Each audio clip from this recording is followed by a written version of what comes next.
Midden in de zomer een dag geen water. En het evenement Rescue op de boulevard van Vlissingen blijkt ineens niet door te gaan. En er gebeurde meer deze week. Een overzicht. Flessen drinkwater die de deur uitvlogen bij supermarkten en emmers die gevuld werden met zeewater. Voor wie water wilde hebben of de wc wilde doorspoelen in Vlissingen en omgeving zat er maandag niks anders op. Door een lek in een waterleiding zaten Vlissingen en omstreken een dag lang zonder water en kampten andere Zeeuwen met een lagere druk. Het lek ontstond in de nacht van zondag op maandag en lange tijd was onduidelijk waar het zich precies bevond. De veiligheidsregio riep iedereen op om mee te helpen zoeken. En uiteindelijk was het de 4-jarige Sam uit Oost-Soeburg die het vond in zijn achtertuin. Hij keek zeg maar uit zijn raampje en hij zei van ja, de beek die stroomt heel snel. Papa, wat is er aan de hand? Hé Sam? Ja, en toen? Toen gingen we kijken, hè?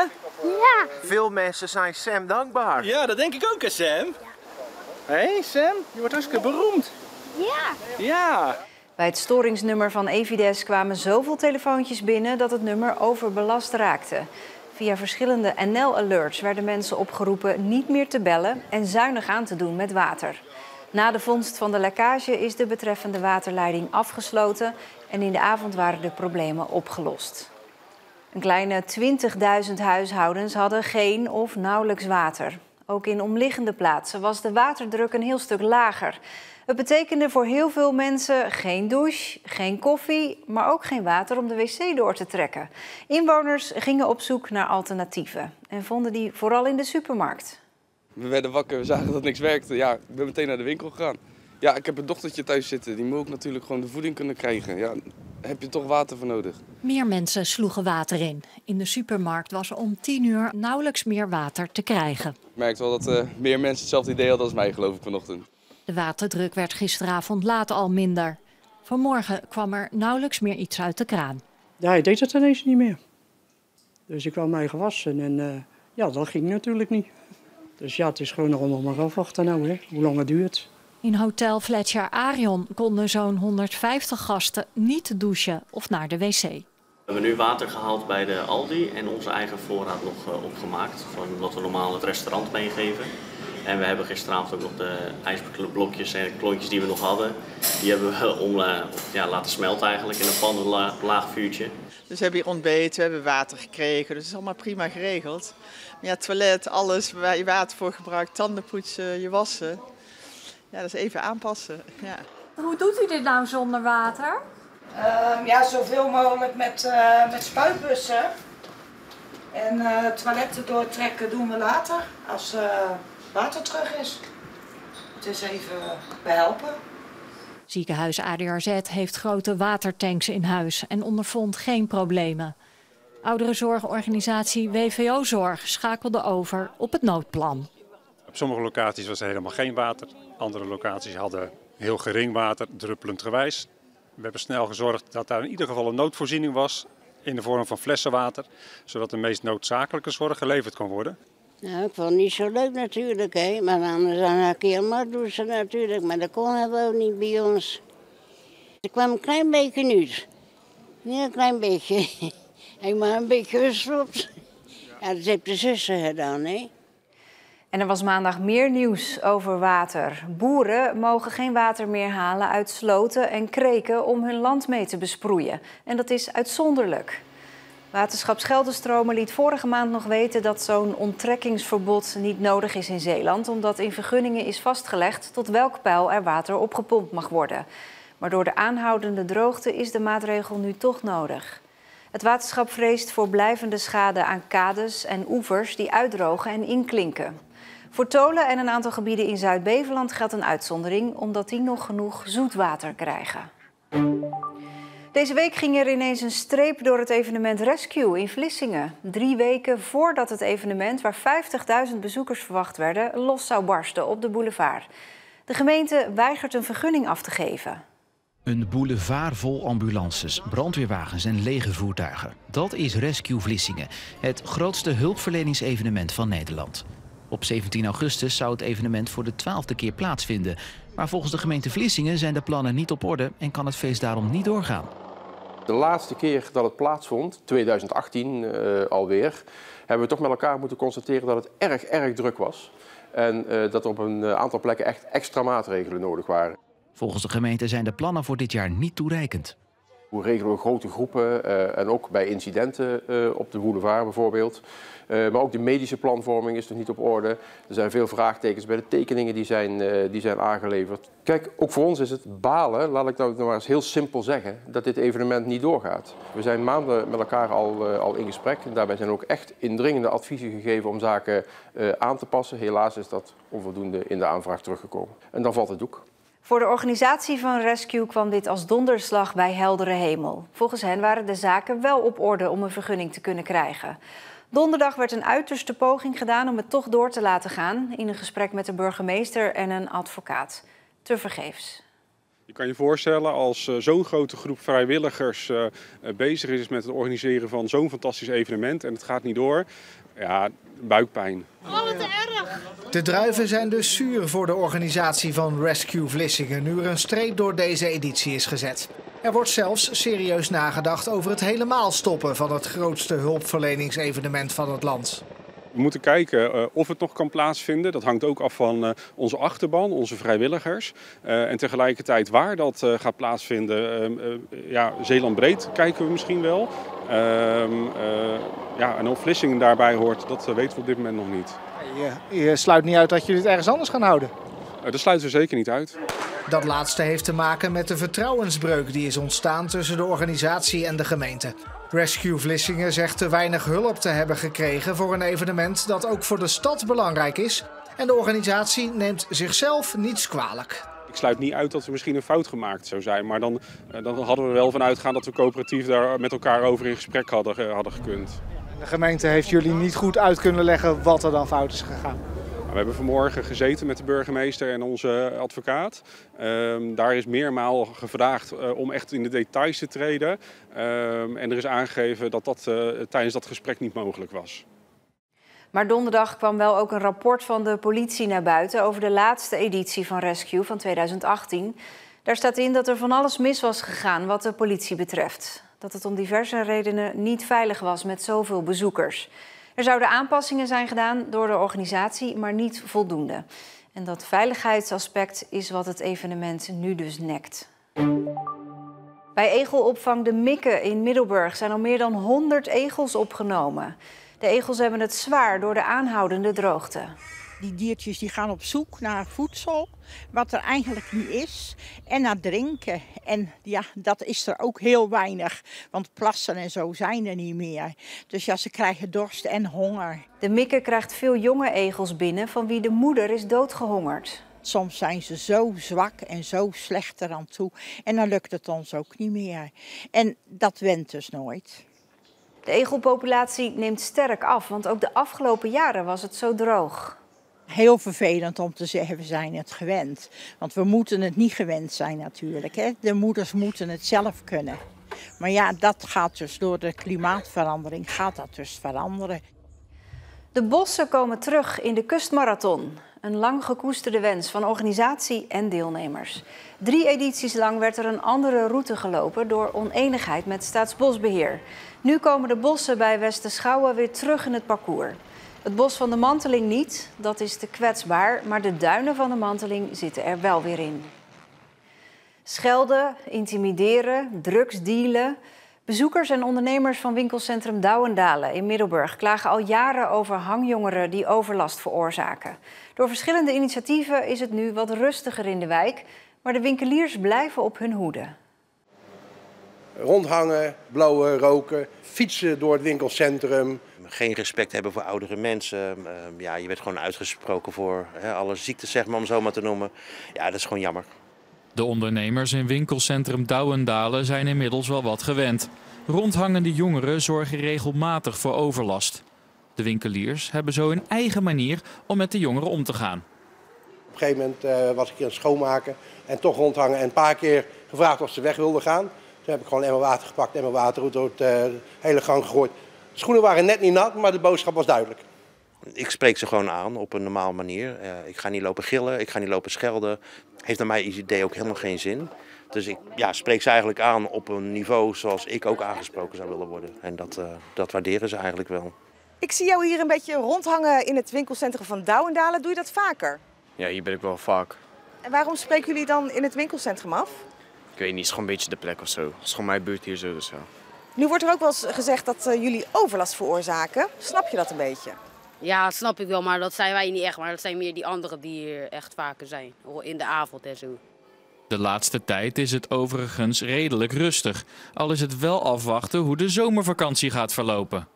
Als het is zoals vorig jaar, dan maak ik me wel een beetje zorgen. Ja, maar goed, we hebben best wel steun aan de nieuwe BOA. We hoeven te bellen en in principe staan ze dan ook wel vrij snel. En de jongeren weten nu ook dat als ze zelf misgaan, dat ze dan uiteindelijk wel weer behoorlijk wat boetes kunnen gaan krijgen.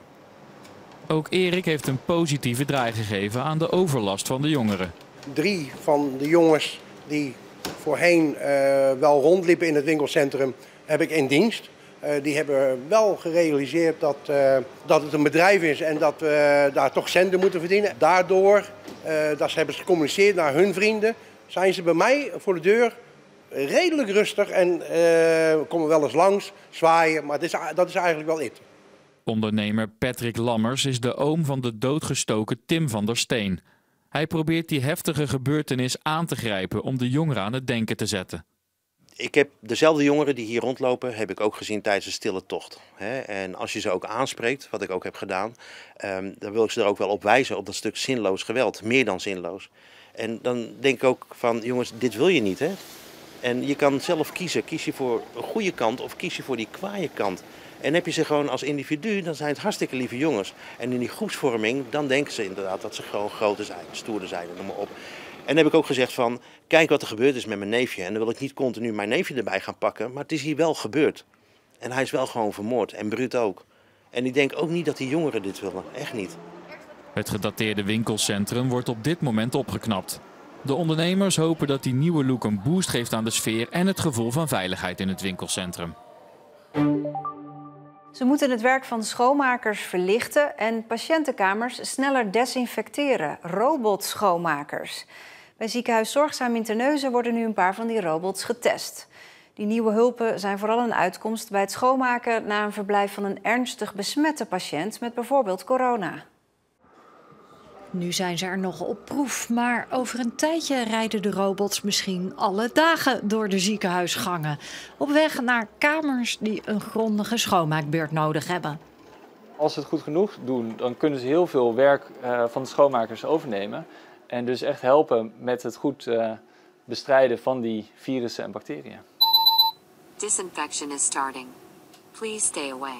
De robot bestraalt de kamer met UV-licht. Het licht doodt bacteriën, virussen en andere schadelijke microben door hun genetisch materiaal te beschadigen. Zo wordt de ruimte gedesinfecteerd. Als de patiënt weg is, willen we ook zorgen dat via de kamer niet de volgende patiënt besmet raakt.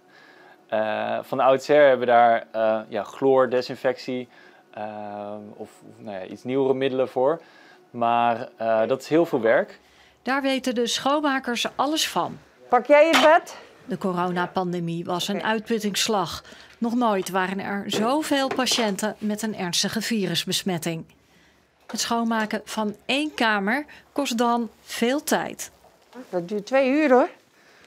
Dat is echt heel vermoeiend. Dan wil je niet weten hoe ik zweet. Dat druipt nou gewoon van me af. Echt van hier tot daar. Kletsnat. En u bent nu 10 minuten onderweg, hè? Ja. En met deze temperaturen. Daarvoor doen we het ook met z'n tweeën. Dan gaat het, anders ben je 2 uur, ja, dat hou je niet vol. Dan word je ook niet goed hoor. Maar je kan niet drinken, je kan niks. Je mag niks uittrekken. Het is echt een ramp. De robots kunnen het schoonmaakwerk niet helemaal vervangen. Maar misschien zijn ze goed genoeg om een groot deel van het werk over te nemen.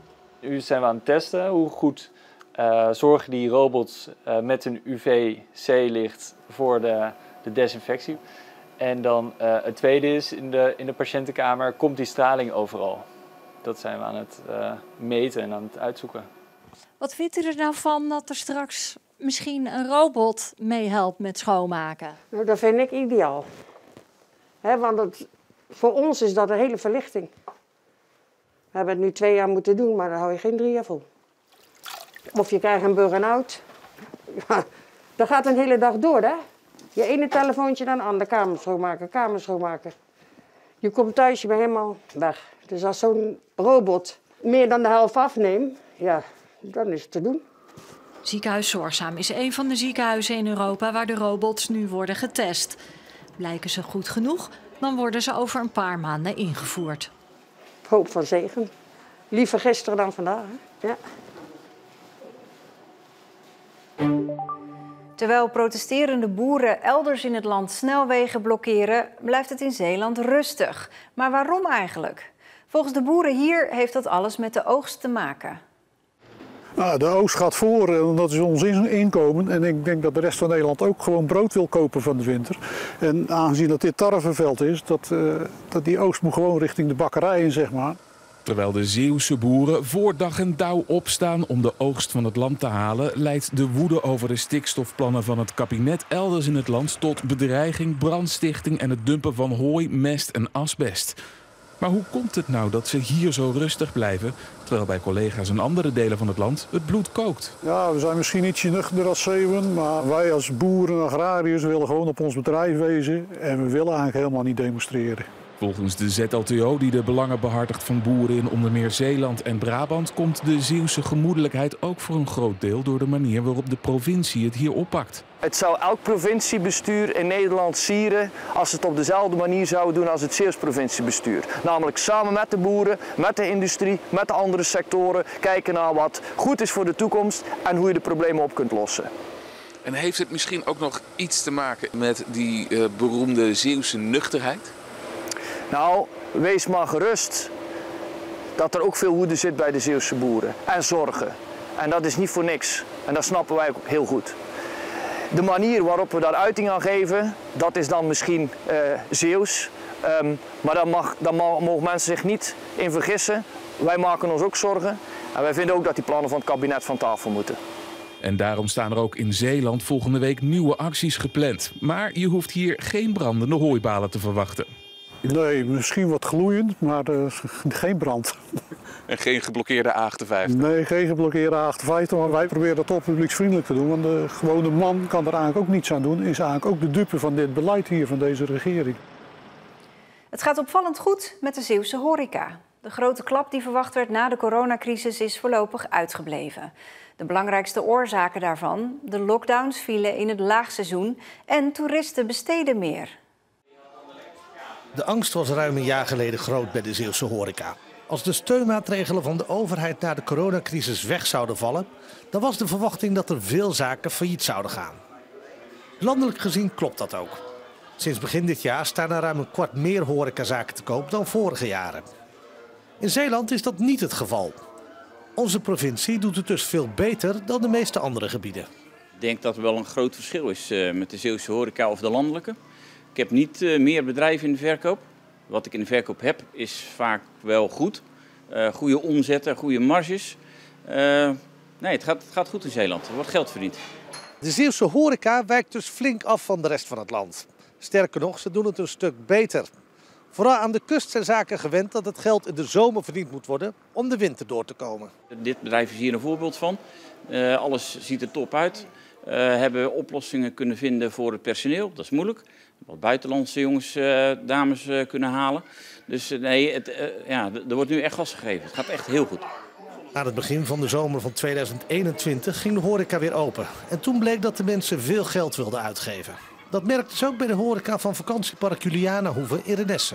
Wij merken qua horeca wel dat de mensen ook echt weer wat willen. Misschien heeft dat ook te maken met dat de coronatijd geweest is. Dat mensen het graag weer uit willen geven. En ook echt willen genieten in de horeca. Terugkijkend op de coronaperiode waren de gedwongen sluitingen natuurlijk heel zwaar. Maar kwamen ze voor de Zeeuwse horeca misschien wel op het minst slechte moment. Wij hebben geluk gehad dat de corona in de zomerseizoen in ieder geval niet op zijn hoogtepunt was. Ik denk dat het voor heel Zeeland een voordeel is geweest. Maar als straks het vakantiegeld op is en de rekeningen blijken behoorlijk te zijn gestegen, dan blijven de klanten misschien toch weg en komt de Zeeuwse horeca alsnog in de problemen. De boekhouders die ik spreek, die veel horeca hebben, waar ik natuurlijk mee te maken heb, die verwachten geen problemen. Het gaat echt wel goed. En daarmee zijn we aan het einde van de week. Een fijne avond en graag tot morgen.